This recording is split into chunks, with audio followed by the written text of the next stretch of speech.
Amém, irmãos. Poder sentar.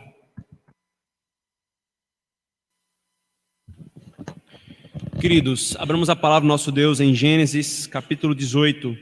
Nós daremos continuidade à exposição, queridos, que foi iniciada hoje pela manhã, de toda essa unidade literária.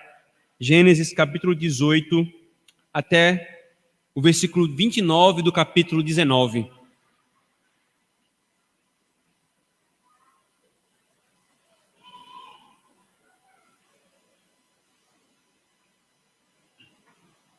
Filhos da Aliança, a palavra que vocês ainda continuarão contando é mediador, tá bom? Irmãos, nós leremos o versículo 20, 21 e novamente o versículo 26 a 29 do 19. 20, 21 e 18, né, nós não podemos, nós não leremos todo o trecho em razão do seu tamanho, mas conforme nós fizemos pela manhã, nós estamos indo ao texto para ver os dados, as informações da narrativa, a fim de extrairmos o que o Senhor quer que nós aprendamos. Então, capítulo 18, versículo 20 e 21. Disse mais o Senhor: com efeito, o clamor de Sodoma e Gomorra tem se multiplicado, e o seu pecado se tem agravado muito. Descerei e verei se de fato o que tem praticado corresponde a esse clamor que é vindo até mim. E se assim não é, sabê-lo-ei. Agora o capítulo 19, versículo 27 ao 29. Tendo se levantado, vamos ler a partir do versículo 24. Então fez o Senhor chover enxofre e fogo da parte do Senhor sobre Sodoma e Gomorra, e subverteu aquelas cidades, e toda a campina, e todos os moradores das cidades, e o que nascia na terra. E a mulher de Ló olhou para trás, e converteu-se numa estátua de sal. Tendo se levantado, Abraão de madrugada foi para o lugar onde estivera na presença do Senhor, e olhou para Sodoma e Gomorra, para toda a terra da campina, e viu que da terra subia fumaça, como a fumarada de uma fornalha. Ao tempo que destruía as cidades da campina, lembrou-se Deus de Abraão, e tirou a Ló do meio das ruínas, quando subverteu as cidades em que Ló habitara. Amém.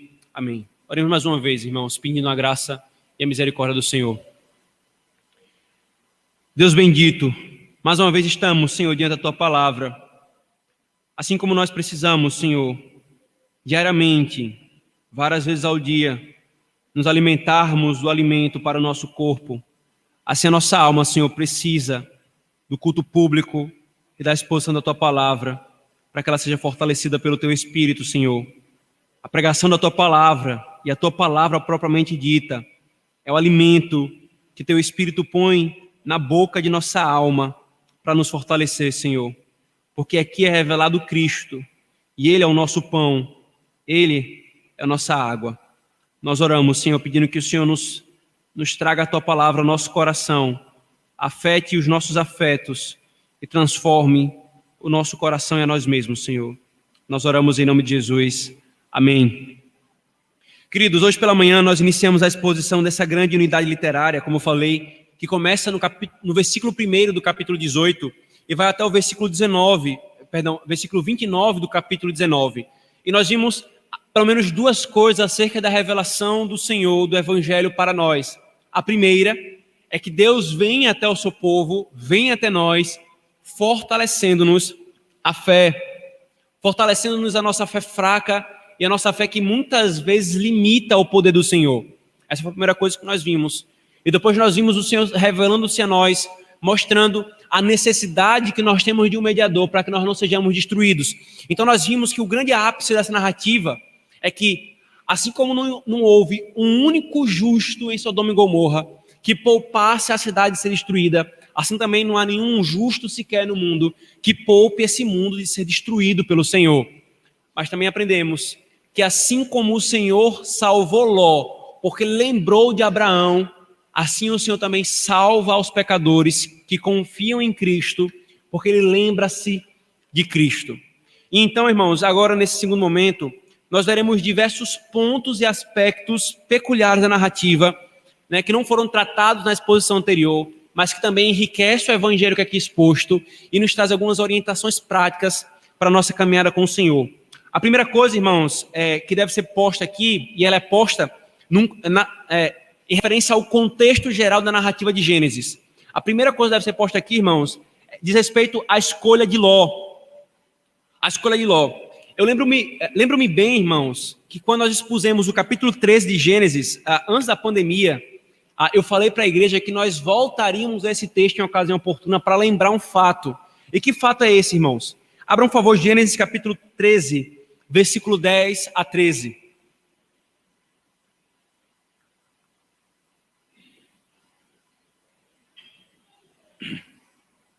Gênesis capítulo 13, versículo 10 a 13, que diz: Levantou Ló os olhos e viu toda a campina do Jordão, que era toda bem regada, antes de haver o Senhor destruído Sodoma e Gomorra, como o jardim do Senhor, como a terra do Egito, como quem vai para Zoar.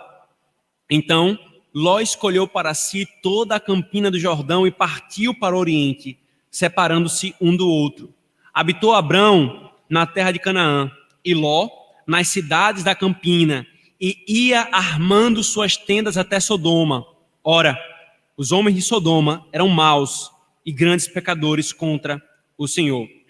Qual foi o ponto aqui, irmãos, que nós vimos, e é importante ser relembrado aqui, nessa narrativa, que fecha esse ponto que foi levantado no capítulo 13. O texto diz claramente, irmãos, e essa foi a ênfase da exposição do texto: Ló levantou os olhos e viu toda a campina do Jordão. Levantou os olhos e viu.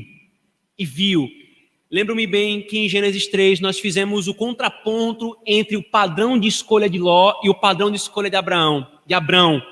Ló levantou e viu com os olhos carnais aquela terra farta, aquela terra que parecia ser próspera. E Abrão ficou aparentemente com menos próspero, ficou aparentemente com aquilo que não era tão fértil. Ló apartou-se de Abraão porque ele foi guiado pela vista. Ele viu aquilo que enchia os olhos, enquanto Abrão continuou o seu caminho para onde o Senhor ordenou, olhando com os olhos da fé a terra que o Senhor havia prometido. Ló viu o jardim, aquela terra que parecia o jardim do Senhor, que parecia o Egito onde havia o Nilo, e para lá foi, irmãos. Foi para onde os seus olhos o conduziram.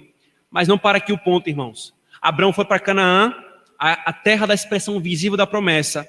E Ló não simplesmente foi para a região das campinas. O texto diz claramente: ele foi construindo a sua tenda cada vez mais próximo de Sodoma. Cada vez mais próximo de Sodoma. Cada vez mais perto da cidade da qual era dita: os homens que moravam naquela cidade, Sodoma, eram homens maus e grandes pecadores contra o Senhor. A escolha de Ló, irmãos, guiada pela vista, considerando apenas as vantagens desse mundo, não foi a melhor escolha, antes lhes trouxe prejuízo. E por que isso deve ser lembrado aqui, irmãos? Porque Ló passa o que passa aqui. Ló sofreu o que sofreu aqui, a angústia de viver em uma cidade ímpia, o quase ser fulminado ali, porque lá atrás, ele caminhou não com os olhos da fé como Abrão, mas caminhou pelos olhos carnais. E as consequências vieram, irmãos. As consequências chegaram. Ele se apartou daquele que tinha sobre si a promessa do Senhor, para viver cada vez mais próximos daqueles que eram grandes pecadores contra o Senhor. E as consequências vieram. Você tem caminhado como Ló pela vista? Você julga algo vantajoso na sua vida pelo benefício que você pode ter, pelo que enche os teus olhos e teu coração, ou pelas promessas do Senhor? Nem sempre, queridos, o que parece pela vista melhor é realmente o melhor. Ló parecia escolher o melhor, mas estava indo em direção aos homens maus de Sodoma. Estava indo habitar nas tendas daqueles que eram grandes pecadores contra o Senhor, somente pelo que ele viu com os olhos carnais. Mas somente os olhos da fé, irmãos, podem ver melhor. Por exemplo, queridos, quantos não colocam na balança apenas as riquezas, os prazeres, as experiências novas em decisões em detrimento do bem de suas almas? Quantos, na hora de escolher um cônjuge, consideram apenas, não que seja um problema isso, mas apenas beleza exterior, interesses mútuos que sejam iguais, critérios mundanos e carnais e vãos, desconsiderando a palavra do Senhor, do que ela fala sobre isso, sobre a escolha de um cônjuge. Eles não caminham pela fé, caminham pela vista. E se a misericórdia do Senhor não operar como operou com Ló, as consequências virão gravemente, irmãos, ainda que aparentemente tenha sido uma boa escolha. A vida tem mostrado, irmãos, que os tipos de pessoas que caminham por esse tipo de decisão, elas não terminam bem. Muitos começam a caminhada bem com o Senhor, mas porque a sua vista é como a vista de Ló, enche o seu coração das coisas carnais, o resultado é tal qual. Sodoma e Gomorra, irmãos, estavam nas melhores terras, mas eram ímpios. Nem sempre ter o melhor nessa terra, irmãos, é sinal da bênção do Senhor. E Sodoma e Gomorra é prova disso, queridos. Era uma das melhores terras daquela região, mas eram os homens mais ímpios daquela região, irmãos. Esses homens ímpios tinham o melhor, enquanto Abraão estava nas terras de Canaã e as terras não eram nem sua. Ló seguia pela vista e não pela fé. Ló quis o céu sem Deus. Ele pensou que poderia morar perto de Sodoma sem se tornar como Sodoma. A narrativa de Gênesis 18 e 19, irmãos, nos lembra do erro que Ló fez em Gênesis 13 e nos adverte: não sigamos pela vista, não sigamos simplesmente colocando aquilo que a nossa carne deseja, mas sigamos pela promessa, tendo a palavra de Deus por referencial, olhando com os olhos da fé. Não importa o quanto vantajoso parece, se isso é rebeldia contra o Senhor, se isso é contrário à palavra do Senhor, isso não procede do Senhor, irmãos. Isso não procede do Senhor. Segundo, a doutrina da oração também nos é ensinada aqui, irmãos, em Gênesis 18, 19. Ora, nós vimos pela manhã que Abraão, ele intercedeu ao Senhor. Veja o versículo 22 do capítulo 18. Então, partiram dali aqueles homens e foram para Sodoma. Porém, Abraão permaneceu ainda na presença do Senhor. E aproximando-se a ele, disse: destruirás o justo com o ímpio? Se houver porventura 50 justos na cidade, destruirás ainda assim e não pouparás o lugar por amor dos 50 justos que nela se encontram? E todos os versículos que, após esse aqui, irmãos, se dá nesse contexto de intercessão. Cada vez Abraão vai até o Senhor e intercede a ele, diminuindo a quantidade de justos, até chegar a 10 justos. 6 petições intercedendo em favor dos justos que porventura houvessem nessas cidades. Abraão, irmãos, ele tem sido então apresentado a nós nessas narrativas como um homem que roga a Deus em favor dos outros. Ele primeiro rogou por Ismael, nós vimos em Gênesis capítulo 17. Agora ele roga pelos justos de Sodoma e Gomorra e o próprio Ló. Ele, irmãos, Abraão, como nós vimos, ele é um tipo de Cristo.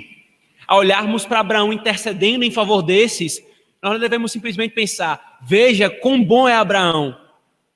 Veja o Cristo que é tipificado em Abraão. E nisso, irmãos, entendendo isso, nós podemos dizer que também, na piedade, ele nos é um exemplo do que é agradável ao Senhor. Aprendemos então com essa narrativa, irmãos, da maneira como Abraão se dirige ao Senhor, da maneira como ele ora ao Senhor. Nós aprendemos primeiro, a orar em favor de outros. Segundo, a orar com humildade. E terceiro, a importância de conhecermos o Senhor e os seus atributos para a oração. Quanto a orarmos em favor dos outros, irmãos, essa é uma das melhores coisas que nós podemos fazer. Veja, Abraão não poderia fazer muita coisa. O que ele fez? Ele fez aquilo que era o maior que ele poderia fazer.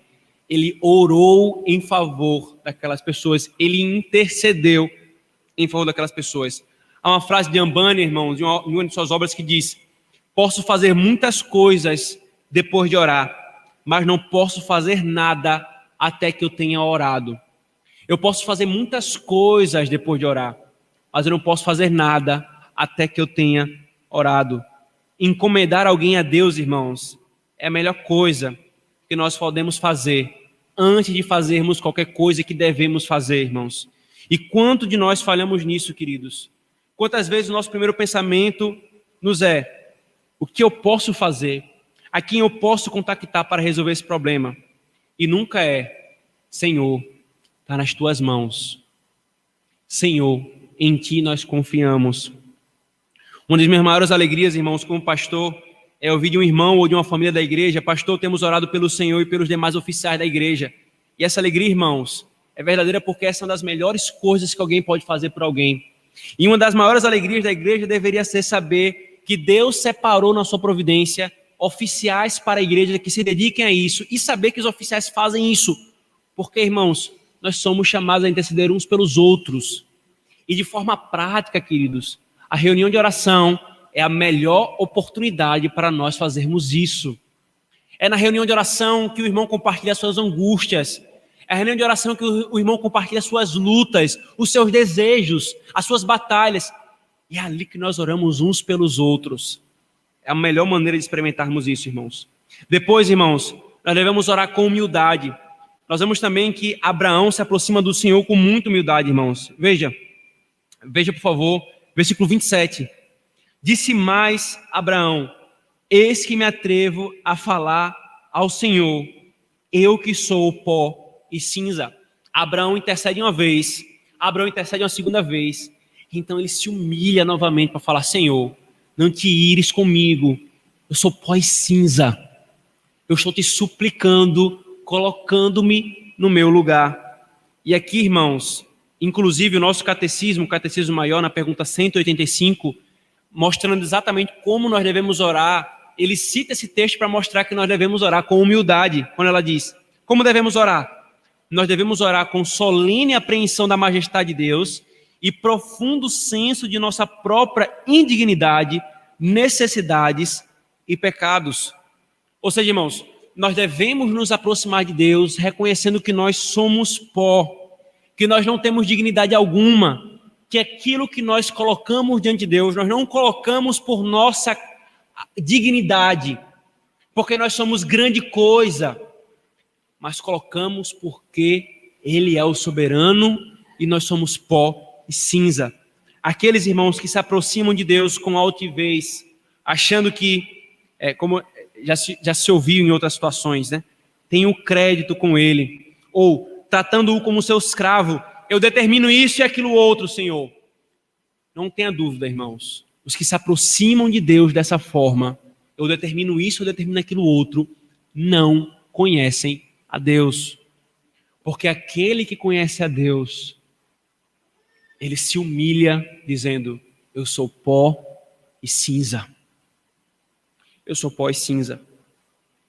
Como Matthew Henry disse, os maiores homens, os mais consideráveis e dignos, são somente pó e cinza, inferiores e vis diante do Senhor, desprezíveis, frágeis e moribundos. E é com essa sensação, irmãos, que nós devemos nos aproximar dele. E por último, irmãos, o conhecimento de Deus para a oração também nos é ensinado aqui.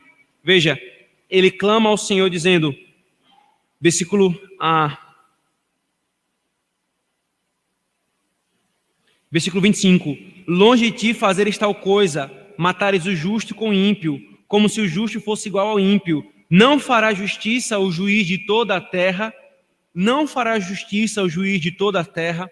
Essa é a base da oração de Abraão, irmãos. Ele reconhece quem Deus é. Ele reconhece que Deus é soberano e ele é pó e cinza. Ele reconhece que o Senhor é justo e que ele não está ensinando a Deus, mas está suplicando a ele.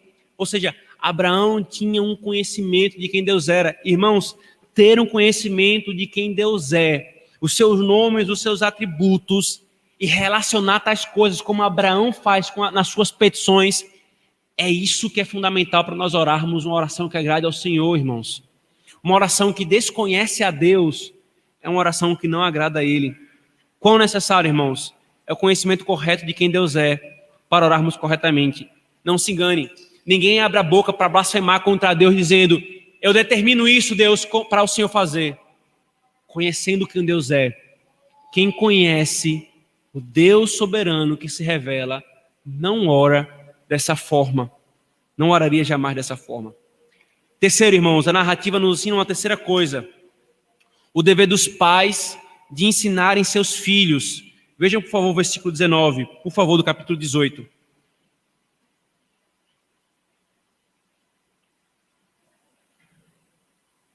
Porque eu o escolhi para que ordene a seus filhos e a sua casa depois dele, a fim de guardarem o caminho do Senhor e pratiquem, a fim de que guardem o caminho do Senhor e pratiquem a justiça e o juízo, para que o Senhor faça vir sobre Abraão o que tem falado a seu respeito. O Senhor, irmãos, ele se aproxima de Abraão, revela o que ele fará com Sodoma e Gomorra e diz: por que eu estou revelando a ele isso? Porque eu separei Abraão para ensinar como um pai às gerações vindouras o meu caminho.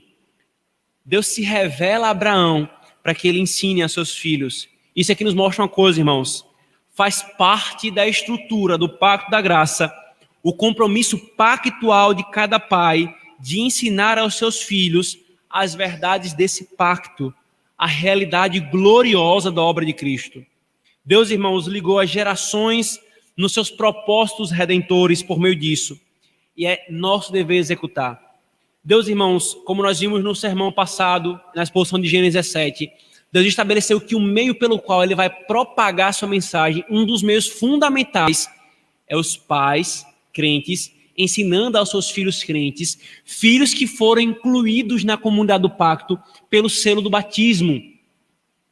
E aqui expressamente, irmãos, o Senhor nos mostra uma das finalidades desse compromisso pactual, é ensinar, ordenar aos nossos filhos os caminhos do Senhor.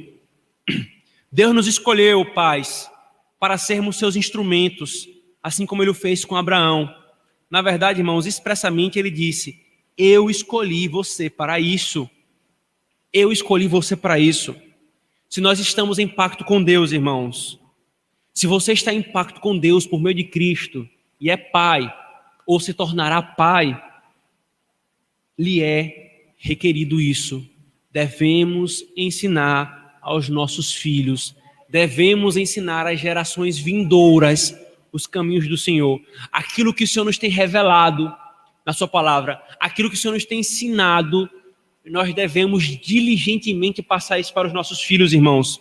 Portanto, pais, homens, e aqui eu estou me dirigindo a vocês, porque Deus se dirigiu ao homem Abraão. Muitas vezes é uma tentação e um pecado de muitos pais acharem que a educação pertence às mães e eles não se envolvem em nada com isso.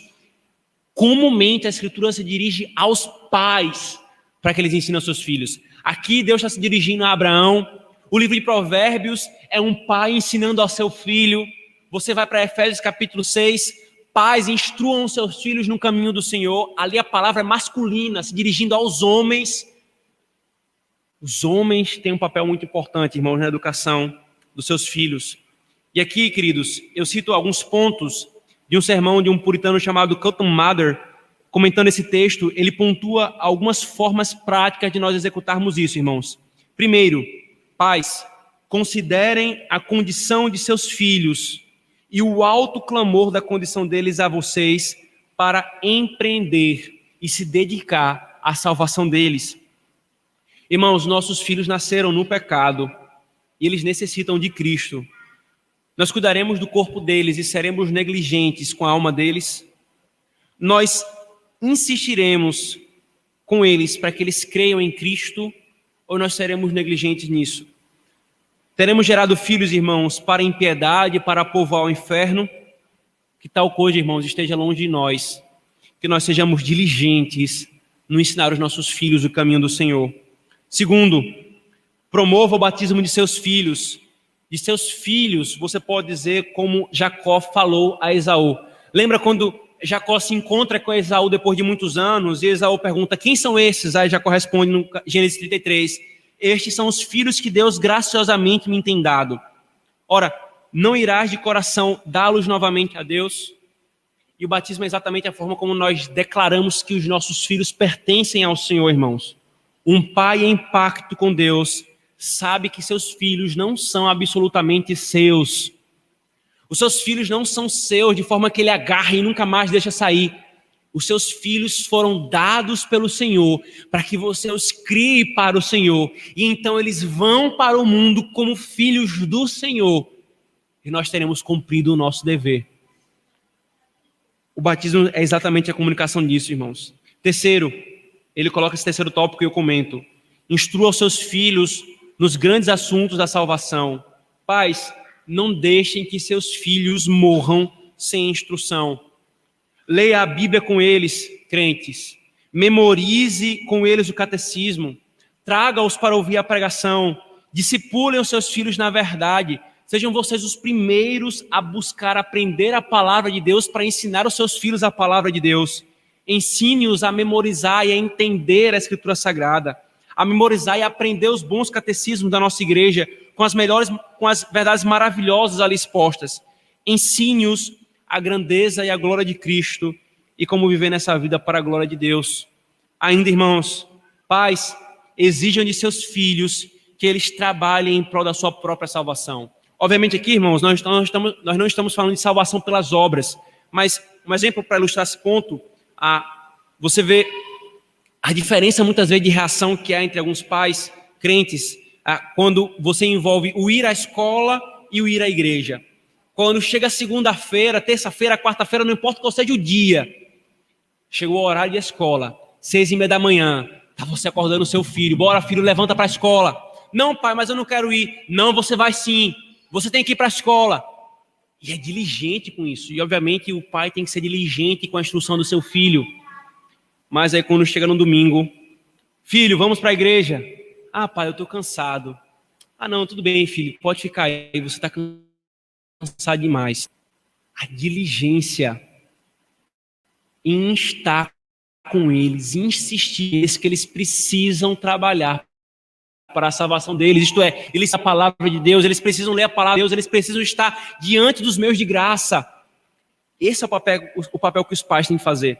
Ou então outra situação, irmãos, nessa época, geração de pluralismo, não é incomum encontrar pais que falam assim, meu filho, eu estou criando, mas eu vou deixar ele escolher qual a religião que ele quer. Que absurdo é esse? Procura um romanista, procura um islâmico, procura um ateu, e pergunta se eles vão deixar seus filhos escolher o que eles querem. Os filhos do diabo são mais diligentes em ensinar os seus filhos no caminho da perdição do que muitos crentes em ensinar os seus pais no caminho da piedade, irmãos. Insistir para que eles trabalhem na salvação, cumprindo nosso papel pactual com nossos filhos, é mostrar para eles que há um único caminho para a salvação. Não é dizer assim, meu filho, cresça e você vai decidir o que você quer ser. Eu não vou impor minha religião sobre vocês. Não é impor religião, irmãos, é anunciar o evangelho, mostrando para eles, se você não abraçar isso, você vai ser condenado também. Ou nós não cremos que Cristo é o Salvador? Ou nós achamos que Cristo é só mais um Salvador? Se Cristo é o Salvador, pais, nós devemos instar com nossos filhos, não pela espada, mas pela palavra, que eles devem se voltar para Cristo. Ainda, pais, sejam exemplares. Suas ações irão trabalhar mais sobre os seus filhos do que suas palavras, sua atitude mais do que os seus conselhos. Alguns irmãos não se contentam em arruinar a própria vida e a eternidade com a falsa e hipócrita profissão de fé, mas são diligentes em arruinar a vida dos filhos, tornando-se exemplos da impiedade, sendo catalisadores para o pecado no coração dos seus filhos. Não só desprezam o culto público para si mesmos, mas impedem que seus filhos aprendam a cultuar o Senhor. Não negligenciam só para si mesmos a leitura da palavra em família, mas tira ela dos seus filhos. Não apenas caminham impiedosamente, mas colocam-se como espelhos da impiedade para que seus filhos reflitam o pecado. E nessas pisadas, irmãos, jamais cumprirão o dever pactual. Pais, de nós é requerido nós caminharmos como exemplo. Senão nós não vamos cumprir o dever pactual que o Senhor está colocando para nós. Eu o escolhi para ensinar às gerações vindouras o caminho da salvação. E por último, e permeando tudo isso, ore pela salvação dos seus filhos. Você deseja a salvação dos seus filhos? Você deseja que ele passe a eternidade ao lado do Senhor? Então ore por isso. Dia e noite, ore com eles por isso. Ore entregando ao Senhor, e o Senhor responderá a sua oração, se assim lhe aprouver. Sabe, irmãos, o que acontecerá se nós não cumprirmos esse dever pactual? que o Senhor entregou a Abraão e, consequentemente, entregou a todos aqueles que estão em pacto com o Senhor. Sabe o que é que vai acontecer, irmãos? Abram, por favor, Juízes, capítulo 2.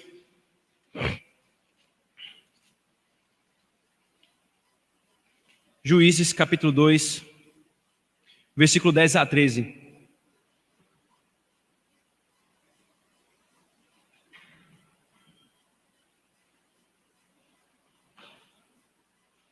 Juízes, capítulo 2,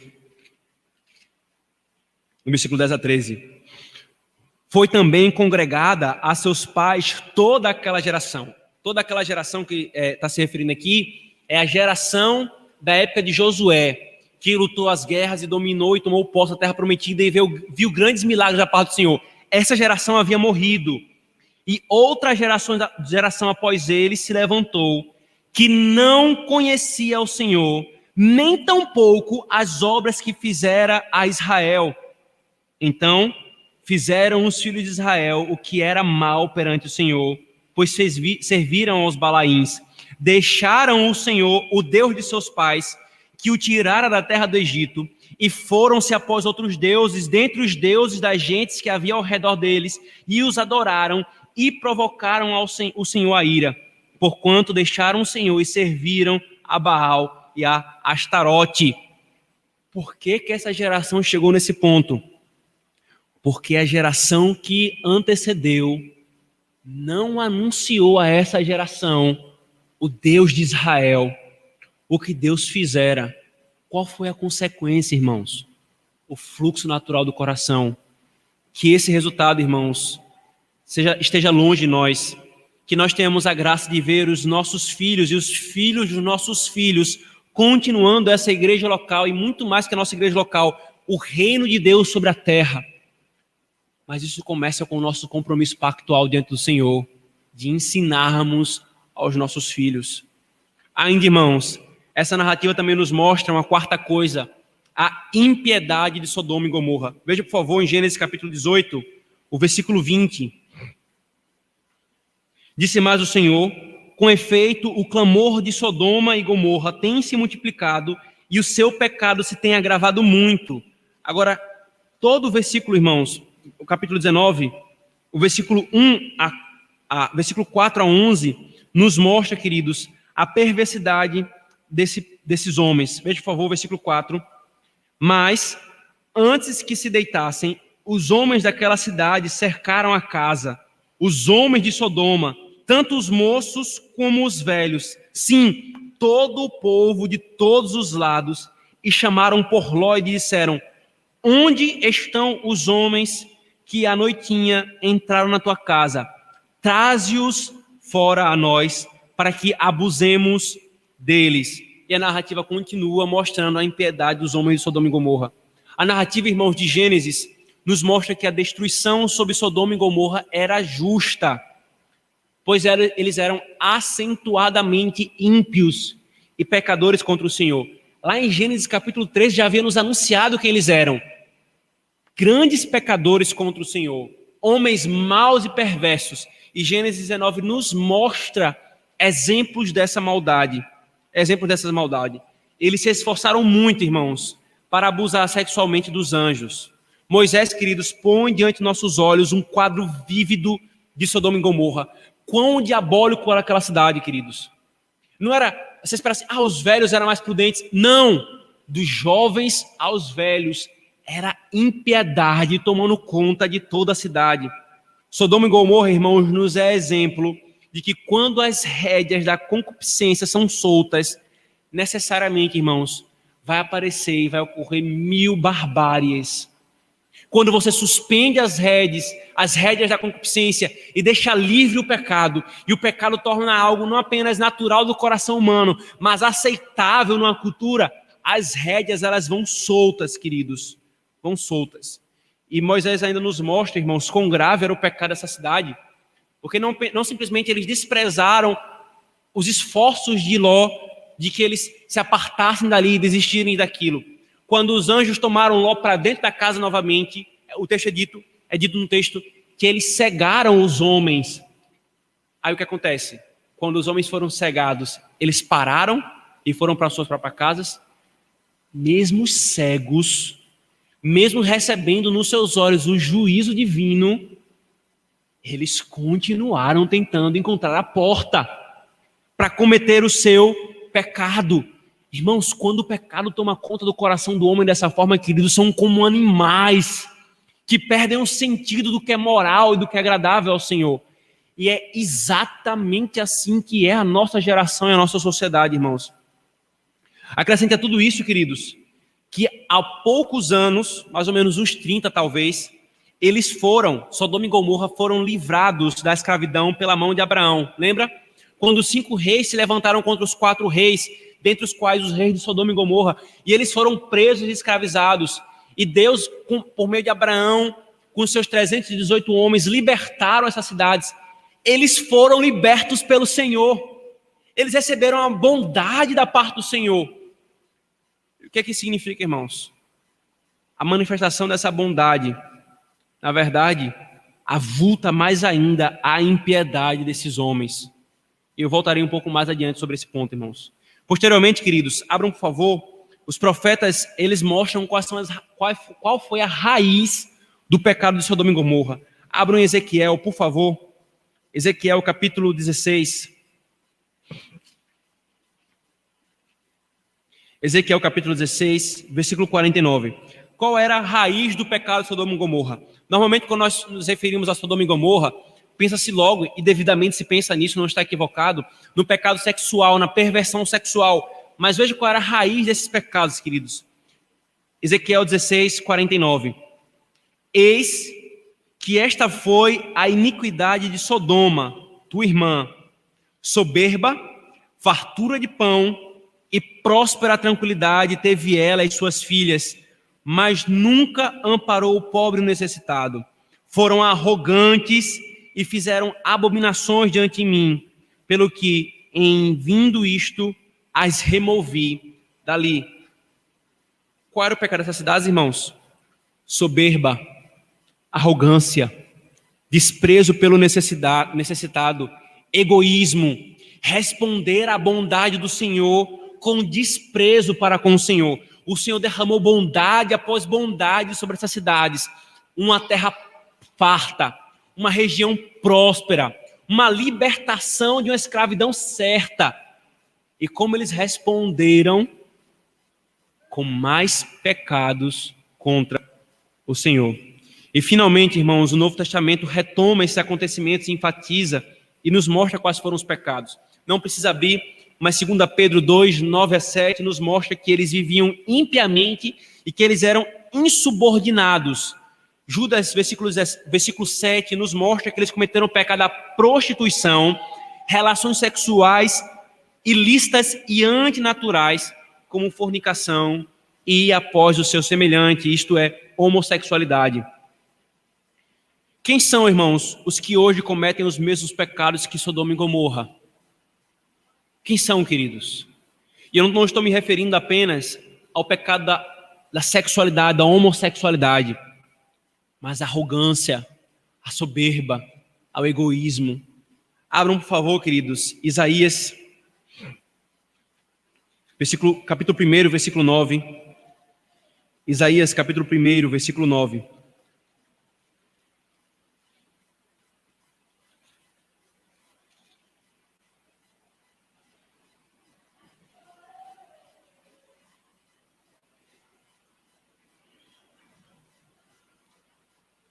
Veja, se o Senhor dos Exércitos não nos tivesse deixado alguns sobreviventes, já nos teríamos tornado como Sodoma e semelhante a Gomorra. Sabe quem que o profeta está falando aqui, irmãos? Está falando do Israel do Senhor. A igreja visível do Antigo Testamento. Se o Senhor não tivesse deixado alguns, nós já estaríamos iguais a Sodoma e Gomorra. E normalmente a gente pensa assim, não, isso é uma coisa escancarada, absurda. No meio da igreja visível do Antigo Testamento. Ainda o versículo 39, o versículo 9 do capítulo 13, irmãos.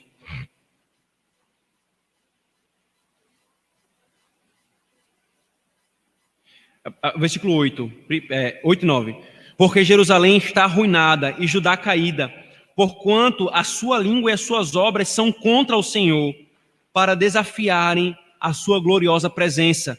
O aspecto de seu rosto testifica contra eles, e como Sodoma, publicam o seu pecado e não o encobrem. Ai da sua alma, porque fazem mal a si mesmos. Queridos, estes que cometem os mesmos pecados de Sodoma e Gomorra, não são menos que Sodoma e Gomorra, pensando que eles não são parecidos com Sodoma e Gomorra. Olha, irmãos, a geração de Cristo pensava a mesma coisa. E veja o que é que o Senhor fala. Abra, por favor, Mateus capítulo 10. Por favor, Mateus capítulo 10, versículo 15.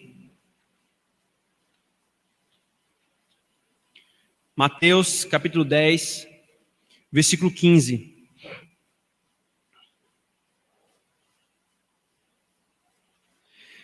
Se alguém não vos receber, versículo 14, perdão, irmãos, 14 e 15. Se alguém não vos receber, nem ouvir as vossas palavras, ao sairdes daquela casa ou daquela cidade, sacudi o pó dos vossos pés. Em verdade vos digo que menos rigor haverá para Sodoma e Gomorra no dia do juízo do que para aquela cidade. Veja o referencial, irmãos. Desprezar a pregação da palavra do Senhor. Aqueles que desprezarem a pregação da palavra do Senhor nos dias em que o evangelho foi claramente revelado, haverá menos rigor para esses, para Sodoma e Gomorra, do que para estes. Ainda, Mateus 11, capítulo seguinte, versículo 23 e 24. O mesmo pecado, irmãos. Tu, Cafarnaum, elevar-te-ás porventura até ao céu? Ora, Cafarnaum, soberba de ser uma das cidades de Israel, o Senhor fala, descerás até o inferno, porque se em Sodoma se tivessem operado os milagres que em ti se fizeram, teria ela permanecido até ao dia de hoje. E digo-vos, porém, que menos rigor haverá no dia do juízo para com a terra de Sodoma do que para contigo. Queridos, desprezar a pregação da palavra é pior do que o que Sodoma e Gomorra fez. Nós temos nos nossos dias não apenas aqueles que pecam os mesmos pecados que Sodoma e Gomorra, mas aqueles que pecam um pecado que o Senhor colocou como pior que os de Sodoma e Gomorra, que é desprezar a palavra de Deus. Se nos encontramos, irmãos, pecando e amando os pecados que Sodoma e Gomorra cometiam, o que você acha que é aguardado? Se nós nos encontramos cometendo e amando os mesmos pecados de Sodoma e Gomorra, o que é que você acha que é aguardado? A nossa geração ama-os, irmãos. As nossas gerações promove-os, ensina-os e milita contra aqueles que militam contra. O que você acha que acontecerá com a nossa geração, irmãos? Mas o que você, crente, apoia e concorda com os pecados de nossa Sodoma e Gomorra? Você se diz crente e milita em favor dos pecados de Sodoma e Gomorra e defende-os e elege aqueles que promoverá tais pecados na sociedade? Você pode não cometer os mesmos pecados de Sodoma e Gomorra, mas se você ajuda a promovê-los, não se engane. Se esse for o seu caso, não se engane com o fogo que cairá sobre essa geração e aqueles que, se dizendo crentes, aplaudem e incentivam o pecado dela. Não há meio termo, irmãos. Nós criamos uma dissociação da nossa fé com a nossa ética. Crentes que abrem a boca para dizer Jesus Cristo é o Senhor, mas estão aplaudindo e apoiando e promovendo aqueles que promovem a Sodoma e a Gomorra dos nossos dias. O fogo virá, irmãos. E quantos crentes não serão surpreendidos quando ouvirão: apartai-vos de mim, maldito, eu não vos conheço. Ah, Senhor, mas eu estava na tua igreja levantando as mãos, chorando e me derramando. Você cantava junto com os ímpios: rompamos os teus laços, sacudamos de fora as nossas algemas. Nós não queremos a lei do Senhor sobre nós. Não se engane, a nossa geração, irmãos, é como Sodoma e Gomorra, e o Senhor voltará e fará a mesma coisa. Quinto, irmãos, que essa narrativa também nos ensina acerca do Evangelho, a fé de Ló e a evidência da sua fé. Ao sair, irmãos, volta por favor comigo para Gênesis, quando prestes a destruir, veja por favor, versículo 12 do capítulo 19, por favor. Então disseram os homens a Ló: tens aqui alguém mais dos teus? Genro e teus filhos, tuas filhas, todos quantos tens na cidade, faze-os sair desse lugar, pois vamos destruir esse lugar, porque o seu clamor se tem aumentado, chegando até a presença do Senhor, e o Senhor nos enviou a destruí-lo. Então saiu Ló e falou aos seus genros, aos que estavam para casar com suas filhas, e disse: levantai-vos, saí deste lugar, porque o Senhor há de destruir a cidade. Acharam, porém, que ele gracejava com eles, que ele brincava com eles. Aqui, irmãos, nós vemos a fé de Ló. Ao sair para chamar os seus genros, Ló mostrou a sua fé de que o que estava sendo dito pelos anjos era verdadeiro. Ele creu que o Senhor anunciou o juízo e ele creu que o Senhor promoveria salvação se ele se abrigasse nele, se ele cumprisse o que ele estava falando. Ele creu na destruição vindoura e na promessa de salvação. Ele então evidenciou a sua fé, sendo diligente no agir para escapar da ira vindoura e no chamar os outros para isso, irmãos. E embora ele tenha posteriormente hesitado momentaneamente, no versículo 16 isso fica claro, ele foi misericordiosamente salvo pelo Senhor. Assim, irmãos, também devemos fazer. A fé no Evangelho é evidenciada na forma em que, quando nós atendemos ao que o Senhor nos fala no Evangelho, nós estamos confiando no que é falar no Evangelho.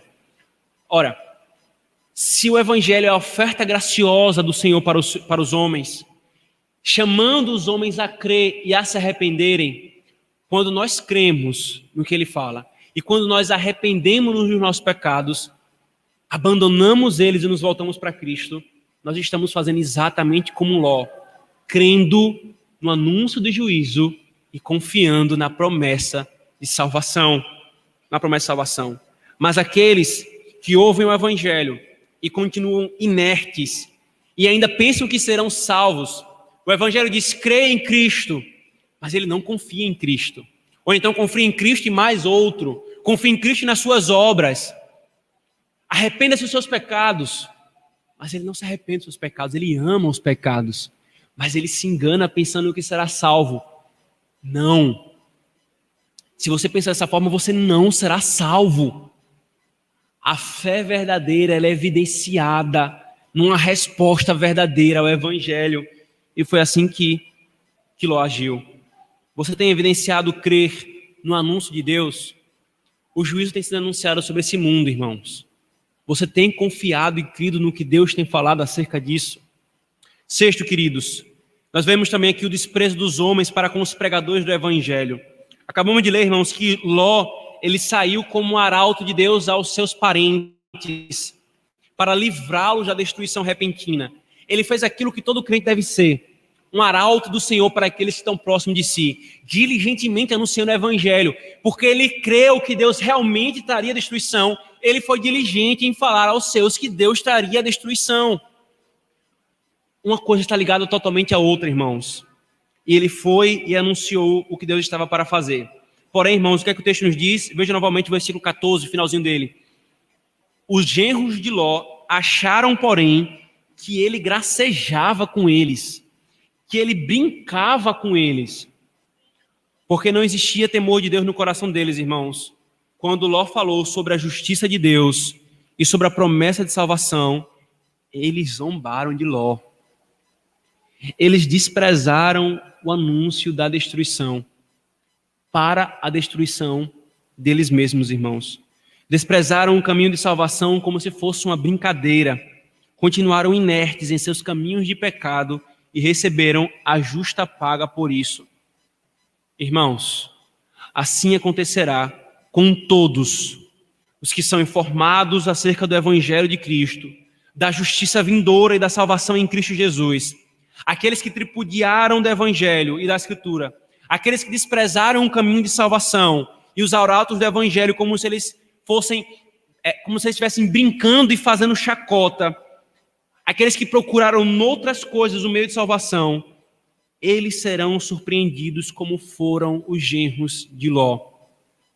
E aqui, irmãos, é escancarado também o grave pecado dos pastores palhaços, que fazem do púlpito um picadeiro de circo. O que mais se ouve no sermão de muitos pastores é gargalhadas, risos e após risos. São palhaços. Os genros de Ló, eles pensaram que ele estava brincando, porque eles desprezavam o anúncio do evangelho. Mas Ló estava falando sério. Deus vai destruir essa cidade, levantem-se, corram, salvem-se. A culpa não estava em Ló, mas eles achavam que eles estavam brincando. Agora, quão mais odioso é para Deus, irmão? Sim, odioso para Deus. Os pastores que fazem do púlpito picadeiro de circo para entreter ovelhas não, lobos. Porque aqueles que aplaudem esses tipos de pastores, irmãos, não são ovelhas de Cristo. A pregação do evangelho, irmãos, não é brincadeira. Nós estamos lidando com a eternidade dos homens. Não deve ser feito algo como chacota para entreter o coração e todo mundo fica leve, suave, rindo e gargalhado. Olha que pastor maravilhoso. O stand-up comedy faz a mesma coisa e não traz a salvação. Esses genros de Ló, irmãos, desprezaram o caminho da salvação achando que estavam brincando com eles, mas assim também muitos irmãos são avisados da desgraça e do perigo que se encontram por causa do pecado e não levam a sério os avisos e pensam que os ministros de Cristo são apenas brincalhões, estão brincando com eles ou que estão exagerando demais. Estes irmãos irão perecer com o seu sangue sobre as suas cabeças e não haverá escapatória. Não haverá, irmãos. Não podemos brincar com o evangelho. É algo muito sério. Os genros de Ló brincaram. E as consequências chegaram, irmãos. Como você tem reagido à pregação do evangelho? Você caçou do evangelho, dos ministros e dos crentes verdadeiros que anunciam a obra de Cristo a você? Veja, os genros de Ló foram informados. Agora imagine a situação. Ló foi até eles e falou da destruição vindoura. Eis que eles desprezaram o anúncio e a destruição veio. Quando a destruição estava caindo sobre a cidade de Sodoma e Gomorra, eles, mais do que qualquer outro daquela cidade, sabiam: nós fomos avisados, Ló estava certo. Agora o tempo acabou. Agora o tempo acabou, não há mais escapatória. E assim será no último dia, irmãos. Muitos ímpios desprezaram o anúncio do evangelho. Muitos ímpios disseram: a Bíblia é mito, a Bíblia é a história da carochinha. Caçoaram do evangelho dos ministros e dos crentes. E o juízo virá. E eles verão que é verdadeiro. E eles clamarão que os montes caiam sobre a nossa cabeça, mas nós queremos escapar da ira desse Deus. E não haverá escapatória. Antes dirão: Jesus Cristo é o Senhor. Mas não mais para a salvação deles, mas para a glorificação do Rei Jesus Cristo. Portanto, não despreze mais se você tem desprezado o evangelho. Não pense que os ministros estão brincando ou fazendo chacota. Nós não temos tempo para brincadeiras com algo tão sério. Os dias do homem, irmão, comparam-se à relva. E os dias do mundo estão nos seus últimos dias, desde a manifestação de Cristo. Nós não temos tempo para brincadeira. A qualquer momento virá o fim. Não despreze o evangelho. Sétimo, irmãos, e um ponto fundamental nessa narrativa: Deus traz e trará juízo, e que ninguém se engane com isso. Veja, por favor, o versículo 23, irmãos. Já foi lido, vamos ver só uma parte inicial. Saiu o sol sobre a terra, quando Ló entrou em Zoar, a cidade para a qual ele fugiu. Então fez o Senhor chover chofre e fogo. Vocês percebem, na providência do Senhor, nós acabamos de cantar o salmo que disse que o Senhor fará chover fogo e enxofre sobre os maus. A mesma linguagem da parte do Senhor sobre Sodoma e Gomorra, e subverteu toda aquela cidade, toda a campina e todos os moradores da cidade, e o que nascia na terra não sobrou nada. Gente, prédio, animais, plantas, não sobrou nada. O Senhor executou o juízo, irmãos. Nos profetas, irmãos, Sodoma e Gomorra são usadas recorrentemente como referencial e exemplo. Mas nos profetas ela é usada como exemplo peculiar. Quando Deus quer falar de um juízo sobre alguma cidade, aí faz referência a Sodoma e Gomorra.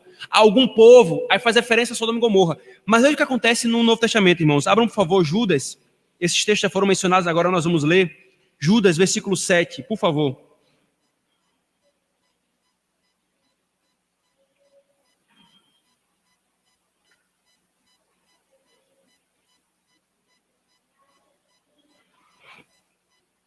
Judas, versículo 7, por favor. O que é que diz? É dito: como Sodoma e Gomorra e as cidades circunvizinhas que, havendo-se entregado à prostituição como aqueles, seguindo após outra carne, são postas para exemplo do fogo eterno, sofrendo punição. Agora, 2 Pedro, por favor, 2 Pedro 2, 6 e 9, irmãos, 6 a 9.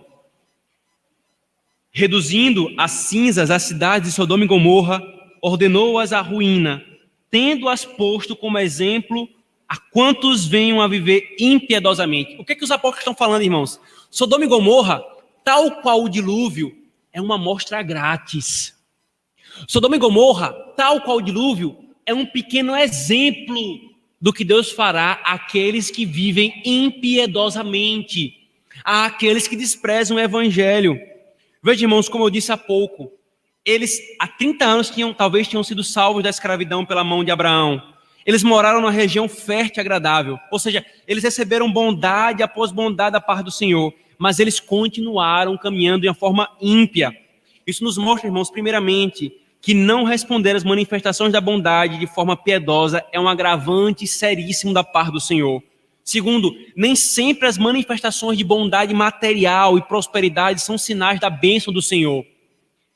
As bondades que Deus derrama, alguns usam a graça comum, como chamam, de uma forma totalmente abusiva, como se isso mostrasse o favor de Deus aos homens. Quanto mais Deus derrama a bondade dele sobre os homens, sol e chuva sobre os homens, saúde, trabalho, condições de prosperidade, e os homens não se voltam contra ele, o clamor do pecado vai subindo ainda mais audivelmente a Deus. Entenda a imagem. E quando o Senhor se levantar a sua cadeira para juízo, no último dia, irmãos, esse juízo será derramado. O Senhor, irmãos, trará juízo sobre o mundo.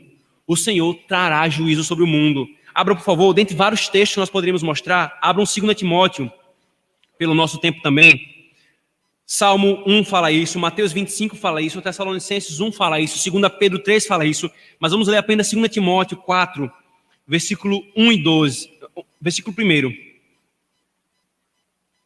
Conjuro-te perante Deus e Cristo Jesus, que há de julgar, veja, conjuro-te perante Deus e Cristo Jesus, que há de julgar vivos e mortos pela sua manifestação e pelo seu reino. Sabe o que Paulo está falando, irmãos? Cristo, ele veio como um cordeiro manso e humilde, em um estado de humilhação. Ele foi humilhado, ele foi morto, ele sofreu aquilo que não era seu.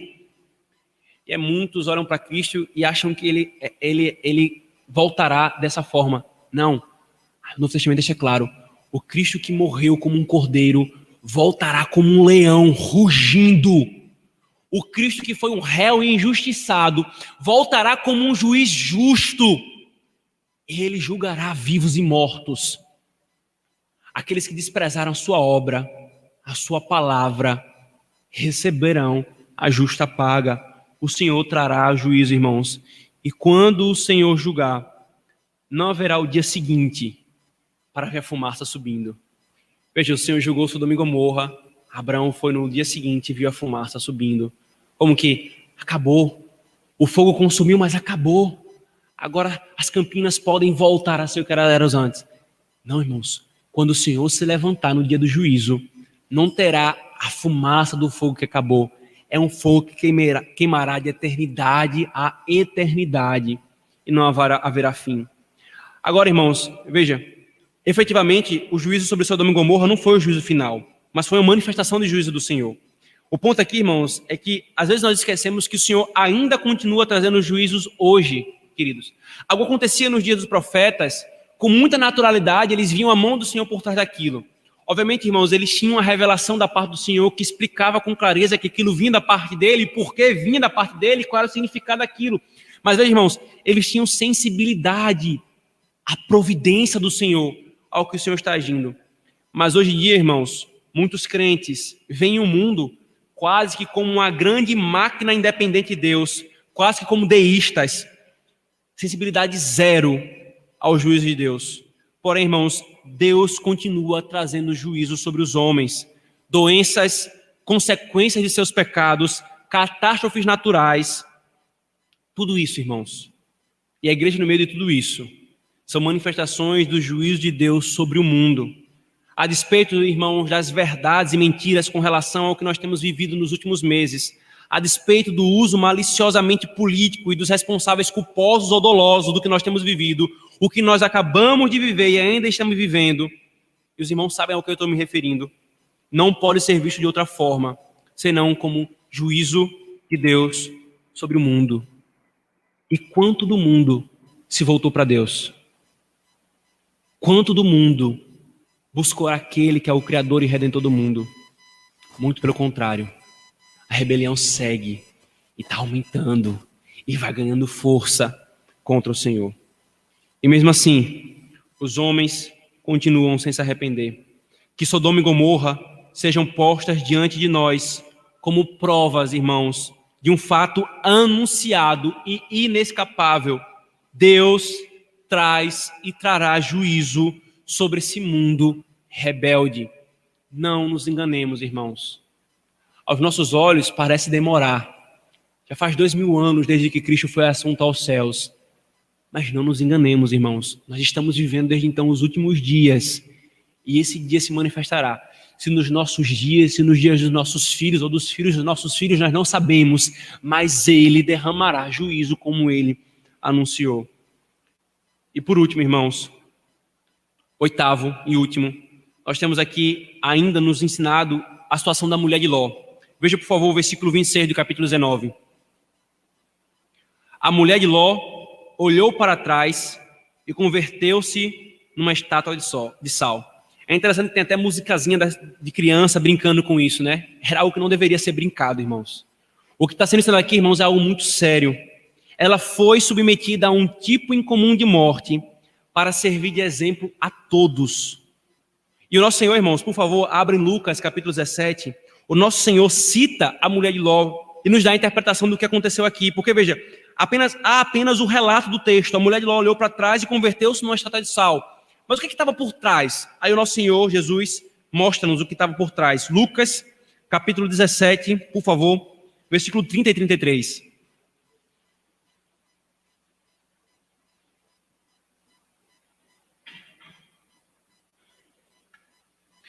30 e 33.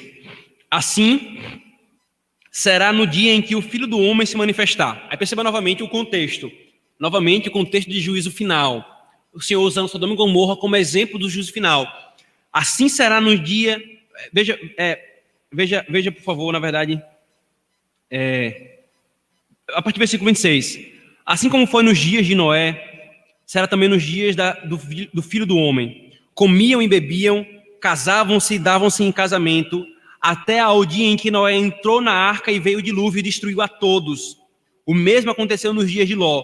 Comiam e bebiam, compravam, vendiam, plantavam e edificavam. Mas no dia em que Ló saiu de Sodoma, choveu do céu fogo e enxofre e destruiu a todos. Assim será no dia em que o Filho do Homem se manifestar. Naquele dia, quem estiver no eirado e tiver os seus bens em casa, não desça para retirá-los. E de igual modo, quem estiver no campo, não volte para trás. Lembrai-vos da mulher de Ló.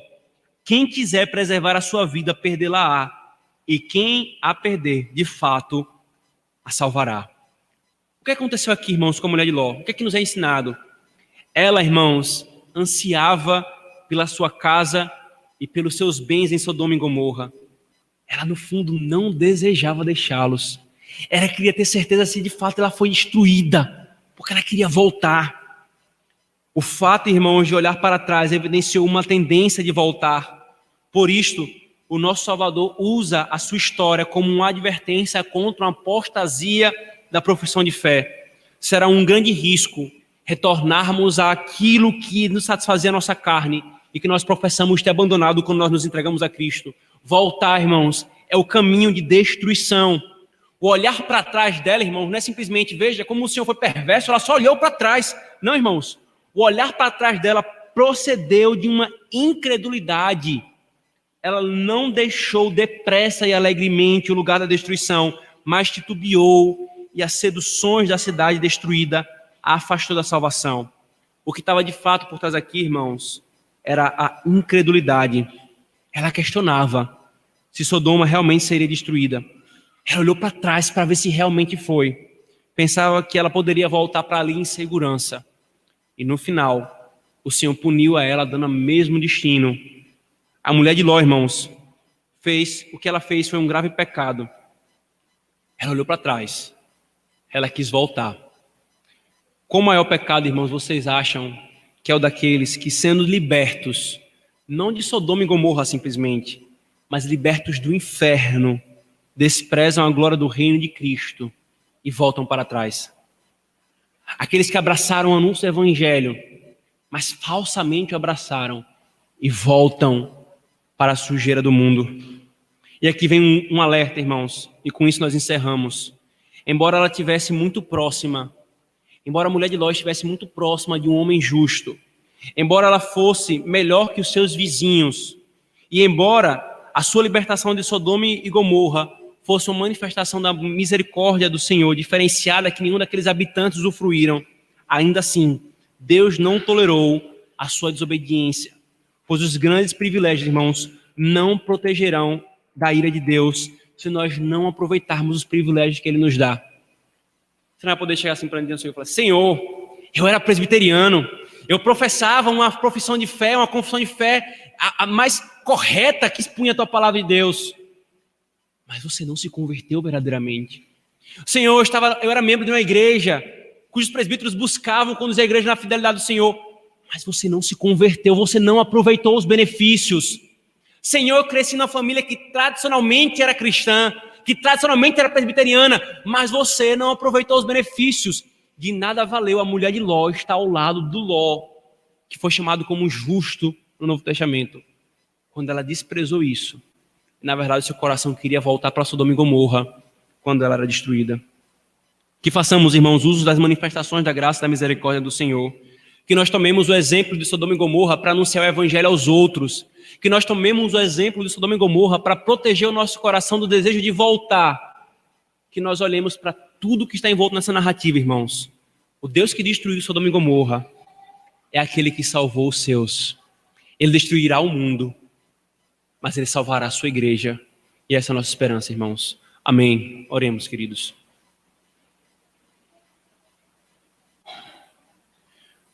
Senhor Deus, esses anúncios peculiares do Teu juízo, Senhor, nos mostram como Tu mesmo fizeste, Senhor Jesus Cristo, como Teus apóstolos fizeram, retomando essas narrativas e lembrando-nos do Teu juízo. Nos mostram que nós devemos tomar por verdadeiras Tuas palavras e o Teu ódio contra o pecado, Senhor, a Tua ira contra toda desobediência à Tua lei. E nos alegra, Senhor, porque ao mesmo tempo que nos ensina que Tu destruirás o mundo ímpio, Tu salvarás a Tua igreja, Senhor. Não porque nós sejamos justos por nós mesmos, mas porque fomos justificados pelo Teu Filho. Senhor, que nós sejamos achados em Cristo, Senhor. Que nós sejamos achados nele e nós não olhemos para trás. E nós manifestemos a fé salvadora que se levanta e atende àquilo que o Senhor tem falado, Senhor. Que nós não desprezemos, Pai, os meios e os privilégios e as bênçãos espirituais externas que o Senhor nos tem dado, Senhor. E que colhamos o devido fruto da salvação eterna, Pai. Livra-nos, Senhor, da destruição. Que a Tua igreja possa descansar no Senhor quando o Senhor voltar. E não ser como os ímpios que temem a Tua volta e que serão atemorizados por ela, mas como os justos que se alegram com o dia da manifestação do Seu Rei. Volta, Senhor Jesus. Maranata vem, Senhor. Livra-nos da nossa Sodoma. Livra-nos da nossa Gomorra, que é a nossa geração, Pai. E preserva-nos em Ti. Nós oramos em nome de Jesus. Amém.